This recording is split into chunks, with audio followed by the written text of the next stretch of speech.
I felt the freezing marble against my cheek as my sister stepped over my bleeding body, arm in arm with the man who had promised me forever. As my vision faded, I swore I'd destroy them both. Then I gasped for air, opening my eyes to exactly 5 years ago. Death doesn't come with a blinding white light. It comes with the suffocating scent of copper, the chilling echo of mocking laughter, and the agonizing realization that your entire life was a carefully orchestrated lie. In my previous life, I died on the floor of a penthouse suite at the Street Regis, clutching a fatal stab wound while my husband, Liam Caldwell, kissed my sister, Isabella. I had spent my entire life trying to be the perfect daughter, the perfect fiancée, the perfect wife. And what did it get me? A knife in the ribs, and the revelation that Isabella had orchestrated every single misfortune in my life, right down to my marriage to Liam, a man she had discarded when she realized he couldn't offer her the billionaire status she craved. But fate is a funny thing. When my eyes snapped open, I wasn't dead. I was sitting upright in my canopy bed, gasping, my hands frantically searching my ribs for a wound that didn't exist. The air smelled of expensive lavender linen spray. Not blood. I looked at the illuminated screen of my phone resting on the nightstand. October 14th. My breath hitched. It was exactly 5 years ago, the day of the Sterling Foundation Gala. A cold, sharp clarity washed over me. This was the exact night my life had spiraled into hell. In my past life, this was the night Isabella, my father's illegitimate daughter, who had been brought into our home playing the fragile, traumatized victim, had set her sights on Nathaniel Sterling. Nathaniel was the heir to the Sterling Empire. A man rumored to be as ruthless in the boardroom as he was untouchable in his private life. He was supposed to be my introduction to society, a potential match arranged through quiet whispers between our fathers. But 5 years ago, Isabella had sabotaged me. She had sneaked into my room, poured bleach over my custom white silk gown, and left me frantically trying to salvage my appearance. While I was sobbing in my room, Isabella had gone to the gala, tripped into Nathaniel's arms, and played the tearful, innocent sister who was so worried about my sudden illness. That night, she stole my future. And when I finally arrived, utterly humiliated, in a borrowed, ill-fitting dress, Liam Caldwell had been there to offer me his coat and a sympathetic smile, the beginning of the trap that would eventually kill me. Not this time. I threw off the covers, my heart pounding with a dangerous, exhilarating rhythm. I walked over to my closet and opened the double doors. There it hung, the delicate, innocent white gown my mother had chosen for me. I reached out and touched the fabric. It was completely intact. Isabella hadn't struck yet. A dark smile curved my lips. I grabbed a pair of sharp fabric scissors from my vanity. With one swift, vicious motion, I slashed the white silk right down the middle, destroying it myself. I wouldn't give her the satisfaction. I didn't need the white dress. 2 days ago, driven by a sudden urge I hadn't understood at the time, I had purchased something else entirely. Hidden in the back of my closet was a garment bag, holding a masterpiece I had found at an exclusive boutique off Fifth Avenue. It was a deep, predatory crimson. It wasn't the dress of a compliant, obedient daughter. It was the dress of a woman who was about to burn her old life to the ground. Hours later, a soft, tentative knock echoed through my bedroom door. Chloe? Isabella's voice was sickeningly sweet, dripping with that fake innocence that had fooled our parents for years. Are you getting ready? The cars are arriving soon. I opened the door just a fraction, keeping the lights dim. I'll be down in a moment, Izzy. I'm just having a slight wardrobe issue. I saw the flicker of triumphant malice in her wide, doe-like eyes before she quickly masked it with exaggerated concern. Oh no, is everything okay? Do you need me to come in and help? No, I said, my voice smooth and eerily calm. "I have it completely under control. Go on ahead with Mom and Dad. I'll take the second car. Are you sure?" She pouted, already turning away. I'd hate to make an entrance without my big sister. "You'd love nothing more," I thought. "I'm sure. See you there." I closed the door and locked it. I walked over to the full-length mirror. The woman staring back at me was a stranger to the girl who had died on that penthouse floor. My makeup was sharp, my red lips a stark contrast to my pale skin, and my hair cascaded over my shoulders in dark, deliberate waves. I stepped into the crimson gown. It fit like a second skin, clinging to my curves before falling into a dramatic, sweeping train. I looked dangerous. I looked alive. "Let's see you try to steal my life this time, Isabella," I whispered to the empty room. The Waldorf Astoria Grand Ballroom was a sea of glittering diamonds, sharp tuxedos, and calculated smiles. The air buzzed with the low hum of old money and new schemes. As I stepped out of my town car and handed my invitation to the attendant, I felt a familiar wave of anxiety try to rise in my chest. I forcefully pushed it down. I was a ghost walking among the living. I had nothing left to fear. I entered the ballroom just in time to see the tableau unfold exactly as I remembered, yet entirely different. Isabella was standing near the grand staircase, dressed in a pale pink chiffon gown that made her look like a delicate porcelain doll. She was holding a flute of champagne, her eyes darting around the room, waiting for her prey.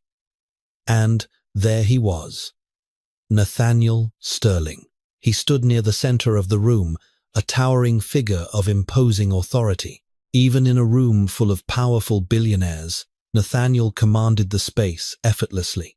He had sharp, aristocratic features, piercing dark eyes that seemed to strip away pretenses, and an aura of cold detachment. In my past life, I had been intimidated by him. I had thought he was simply out of my league, an ice king who had somehow been thawed by Isabella's fake warmth. I watched from the shadows of the arched entryway as Isabella initiated her plan. As Nathaniel turned to walk toward the terrace, Isabella stepped directly into his path. I saw her ankle roll a perfectly executed fake trip. She let out a soft gasp, her champagne glass tilting, ready to spill its contents over his expensive tuxedo jacket so she could frantically apologize and touch his chest. But Nathaniel didn't reach out to catch her. Instead, with a reflex that seemed almost preternaturally fast, he took a calculated step backward. Isabella, expecting to be caught, lost her balance completely. She crashed onto the polished marble floor with a highly undignified thud, her champagne shattering and splashing all over her own pale pink dress. A stunned silence rippled through the immediate crowd. Isabella sat on the floor, her face flushed with genuine humiliation and shock. She looked up at Nathaniel, her eyes welling with real tears this time. "I'm so sorry, Mr. Sterling. I lost my footing." Nathaniel looked down at her. His expression didn't change. There was no pity, no amusement, just a chilling, absolute apathy. "Watch your step," he said, his voice a low, gravelly baritone that sent a shiver down my spine. He didn't offer her a hand. He simply stepped around her as if she were a piece of discarded furniture. I couldn't help it. A soft, dark laugh escaped my lips. The sound was barely louder than a whisper. Yet Nathaniel stopped dead in his tracks. In a room of 400 people, his head snapped toward the entryway, his dark, penetrating eyes locked onto mine. For a second, the entire ballroom seemed to vanish. The chatter, the music, the clinking of glasses, it all faded into white noise. There was only the heavy, magnetic pull of his stare. I didn't look away. I held my ground, standing tall in my crimson dress, a stark contrast to the sea of pastels and blacks around me. Nathaniel changed his trajectory. He ignored the murmuring crowd, ignored Isabella, who was still being helped off the floor by a waiter, and walked directly toward me. With every step he took, the air between us seemed to thicken. "Chloe Kensington," he said as he stopped mere inches from me. He was so close I could smell the bergamot and cedarwood of his cologne. "Mr. Sterling," I replied, keeping my chin high. "You have quick reflexes." His eyes dropped briefly to my lips before rising back to meet my gaze. There was something in his eyes, a dark, intense hunger that I had never seen before. It wasn't the aloof detachment I remembered from my past life. It was a suffocating, predatory focus. "I have an aversion to things that fall into my lap on purpose," he murmured, his voice pitched perfectly, so only I could hear. "Unlike you. You look like you don't intend to fall for anyone." My breath hitched. "I prefer to stand on my own 2 feet, and in red no less," he noted, his gaze sweeping over my gown. A strange, possessive smirk touched the corner of his mouth. I must admit, I was expecting white tonight, the innocent, obedient daughter. But this is a revelation. "I've been waiting for you to wear red, Chloe." My heart hammered against my ribs. Waiting for me? How could he know about the white dress? Only Isabella and my mother knew about it. "You seem to know a lot about my wardrobe, Mr. Sterling," I said, masking my shock with a cool smile. "I know a lot of things about you," he replied, taking a half step closer, completely invading my personal space. The intensity radiating from him was intoxicating and terrifying. "I know that you take your coffee black when your mother isn't looking. I know that you read financial ledgers for fun. And I know that your sister has a habit of taking things that belong to you." He slowly raised a hand, his knuckles lightly brushing against the bare skin of my shoulder. A jolt of electricity shot through me. "But she won't take this," Nathaniel whispered fiercely, his eyes blazing with an obsession I couldn't comprehend. "She can play her little games with the rest of the world. But you, Chloe, you have always been mine." Just then, Isabella limped over, her dress stained, her face a mask of poorly concealed fury. "Chloe," she gasped, trying to wedge herself between us. "Where have you been? And what are you wearing? Mom is going to be furious." She turned her doe eyes back to Nathaniel. "I'm so sorry about my sister, Mr. Sterling. She's a bit of a rebel." Nathaniel didn't even look at her. His eyes remained fixed on my face, burning with a territorial fire. "Isabella," Nathaniel said coldly, still not breaking eye contact with me, "I believe your dress is ruined. You should leave before you embarrass yourself further. I am busy speaking with my future wife." The world stopped. Isabella choked on a gasp, her face draining of all color. I stood completely frozen, staring into the eyes of a man I thought I never knew, realizing that the timeline hadn't just changed, it had cracked wide open. Isabella thought she was the hunter, but she had no idea that Nathaniel Sterling had been waiting in the shadows all along. And his obsession with me was far more dangerous than anything she could ever scheme. My future wife. The words hung in the grand ballroom's heavy air like the final, ringing note of a death knell. The collective gasp from the surrounding elite was audible. Isabella's mouth opened and closed like a suffocating fish, the pale pink of her ruined chiffon dress matching the sudden, sickly pallor of her skin. She looked to me, then to Nathaniel, searching for the punchline of a cruel joke. But Nathaniel Sterling didn't make jokes. My parents, Arthur and Genevieve Kensington, broke through the perimeter of stunned onlookers. My mother's eyes instantly darted to my crimson dress, her lips thinning in disapproval before she registered the sheer magnitude of the man holding my gaze. "Mr. Sterling," my father said, his voice laced with the nervous deference of a millionaire addressing a billionaire. We weren't aware that you and Chloe were formally acquainted." Nathaniel finally tore his eyes from mine to look at my father. The temperature in the room seemed to plummet. "There are many things you are unaware of regarding your eldest daughter, Arthur. Her exquisite taste in evening wear, For one, her unparalleled intellect. For another, and, effectively immediately, her unavailability. He didn't ask for my hand, he stated a fact. It was a terrifying, intoxicating display of absolute power. Before my father could stammer a reply, a smooth, agonizingly familiar voice cut through the tension. "Is everything all right here?" The world tilted on its axis. My blood turned to ice water in my veins. Liam Caldwell. He stepped into the light, dressed in a sharp, midnight blue tuxedo, his golden boy smile firmly in place. In my previous life, this was the moment he had offered me his coat, the moment I thought I had found a savior in a sea of vipers. Looking at him now, all I felt was the phantom, tearing pain of a 6-inch serrated blade sliding between my ribs. I could smell the copper of my own blood. I could hear his mocking laughter as I died. My hands began to tremble. I tried to mask it, to clench my fists into the folds of my red silk gown, but the visceral trauma of my murder was too fresh. Suddenly, a heavy, warm presence enveloped my side. Nathaniel stepped closer, his broad shoulders subtly overlapping mine, forming an impenetrable human shield between me and Liam. Without looking down, Nathaniel's large hand found mine, his long fingers threading through mine and squeezing with a grounding, anchoring force. The trembling stopped. "We are perfectly fine, Caldwell," Nathaniel said, his gravelly voice dropping to a lethal frequency. Liam's confident smile faltered for a fraction of a second. "Nathaniel, I didn't realize you were monopolizing the Kensington sisters tonight.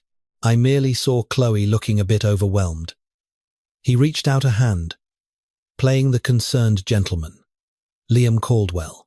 I don't believe we've been formally introduced in the boardroom." Nathaniel looked at Liam's outstretched hand as if it were coated in a contagious disease. He didn't take it. "I know exactly who you are, Liam," Nathaniel said softly. Too softly. "I also know about the aggressive, heavily leveraged loans you recently secured through a shell company in the Caymans, Crestview Holdings, managed by a Mr. Thomas G. Weaver. If I recall the private filings correctly, the ones keeping your father's failing real estate firm afloat." Liam's outstretched hand dropped as if he had been burned. The golden boy facade shattered, revealing the panicked, hollow fraud underneath. His eyes darted around, terrified that the surrounding aristocrats had heard the exposure of his impending bankruptcy. "I have no idea what you're talking about," Liam choked out, taking a swift step back. "I'm sure you don't," Nathaniel replied, dismissing him entirely. He turned his devastating focus back to me. "The air in here has suddenly become toxic. Walk with me, Chloe." It wasn't a request.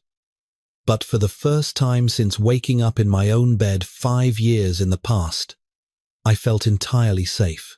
I let him lead me away, leaving my stunned parents, a ruined Liam, and a weeping Isabella in our wake.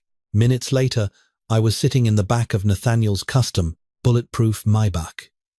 The tinted windows shut out the flashing lights of the paparazzi, swarming the Waldorf Astoria's exit.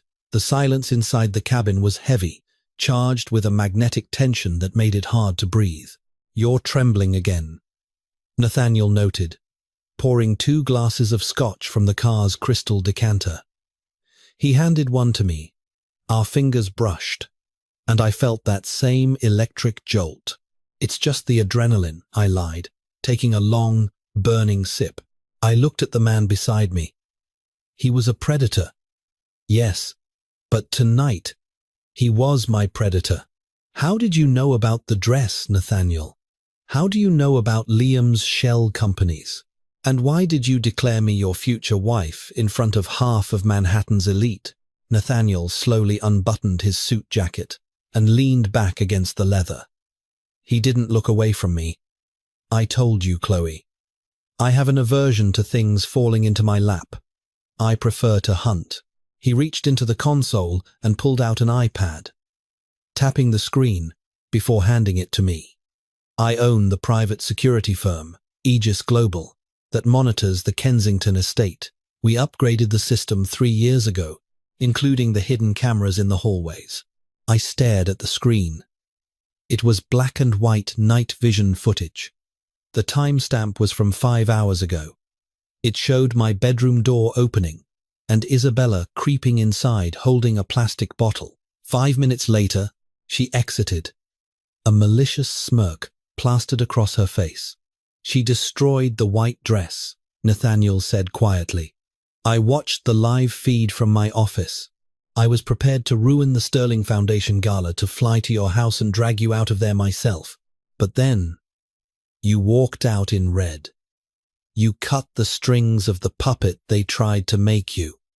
And I knew it was finally time. My mouth went dry. You've been watching me. I've been guarding you, he corrected, his dark eyes flashing with an intensity that bordered on madness. For 3 years, I've watched your sister steal your accolades. I've watched your parents sideline you in favor of their fragile, illegitimate mistake. I was waiting for the day you finally snapped, Chloe. Because the day you stopped playing the victim was the day I was going to claim you. He leaned in, taking the Scotch glass from my trembling hand and setting it aside. His hands framed my face, his thumbs tracing my cheekbones. Liam Caldwell is a bottom feeder, looking for a rich wife to save his drowning family.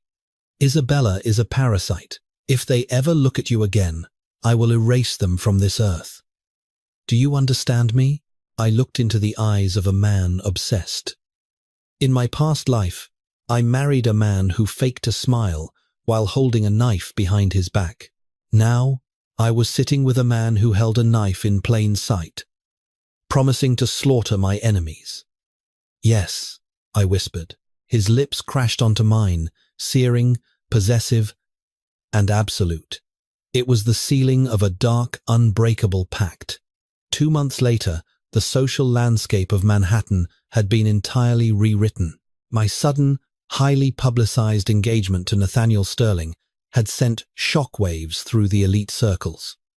My parents, suddenly realizing I was their golden ticket to the Sterling Empire, tried to fawn over me.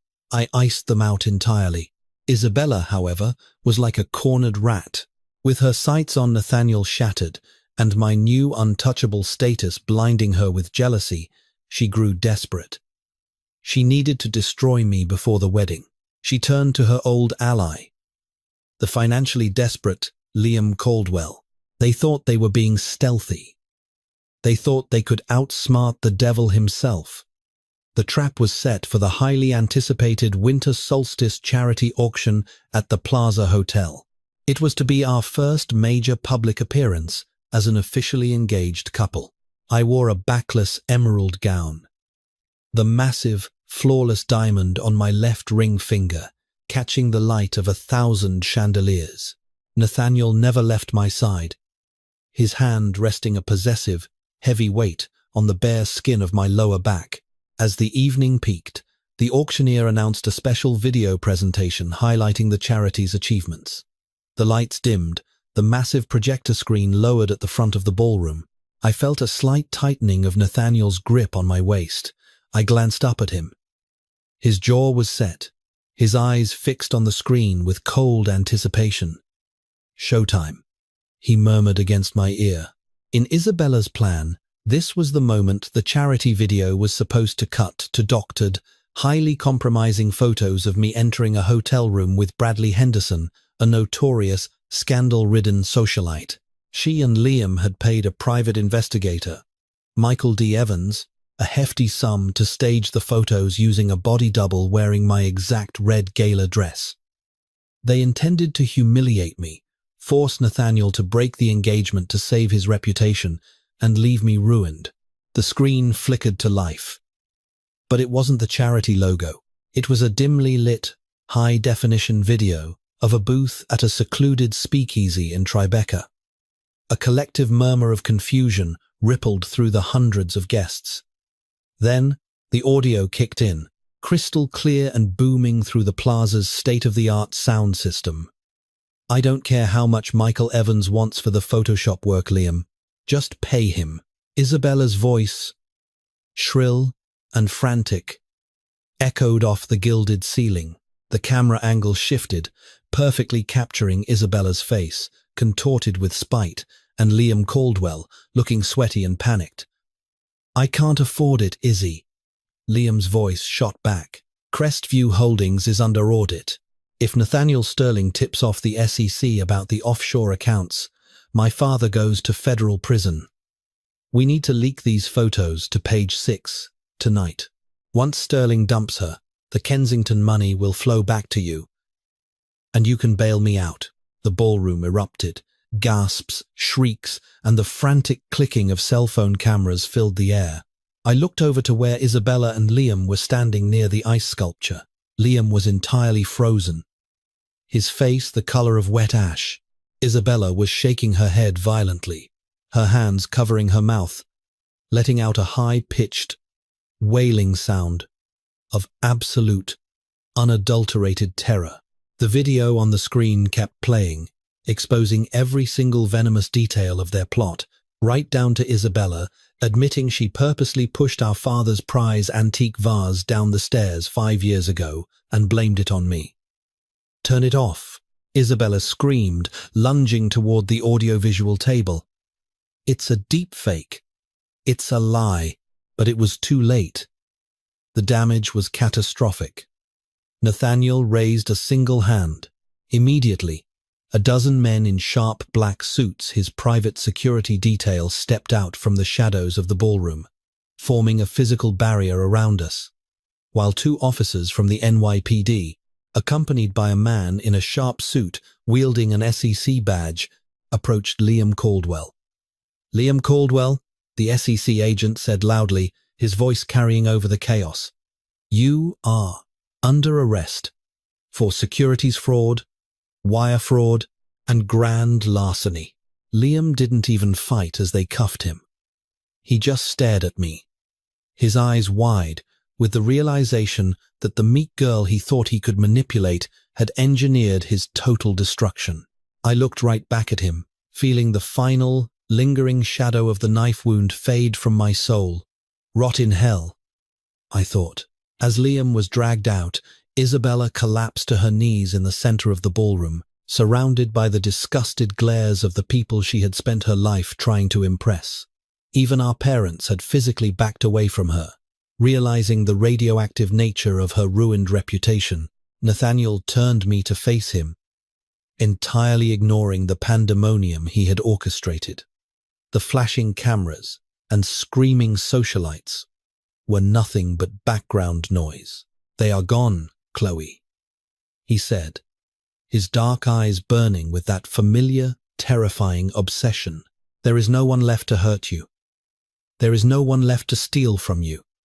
There is only me." I reached up, tracing the sharp line of his jaw.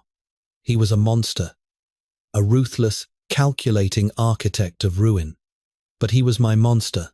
In my past life, I died trying to be an angel for demons. In this life, I would gladly rule hell beside the devil who loved me. "Only you, Nathaniel," I whispered, leaning up to capture his lips. As we kissed, the flashes of the paparazzi immortalized the moment. The ruined sister on the floor, the disgraced heir in handcuffs, and the reborn woman wrapped securely in the arms of the most dangerous man in New York. I had lost my life once, but I had returned to claim a throne they never saw coming. And that is how you rewrite history. Chloe didn't just survive her second chance. She teamed up with a billionaire whose red flag obsession turned out to be the ultimate green flag for revenge. Isabella and Liam lost absolutely everything in the most public, humiliating way possible. If you loved watching this ruthless takedown and want more insane, revenge-filled Reborn stories, hit that like button right now. Share this with your friends who love a dark romance, and make sure to subscribe so you never miss a plot twist. Let us know in the comments. Would you have forgiven Isabella, or did she get exactly what she deserved?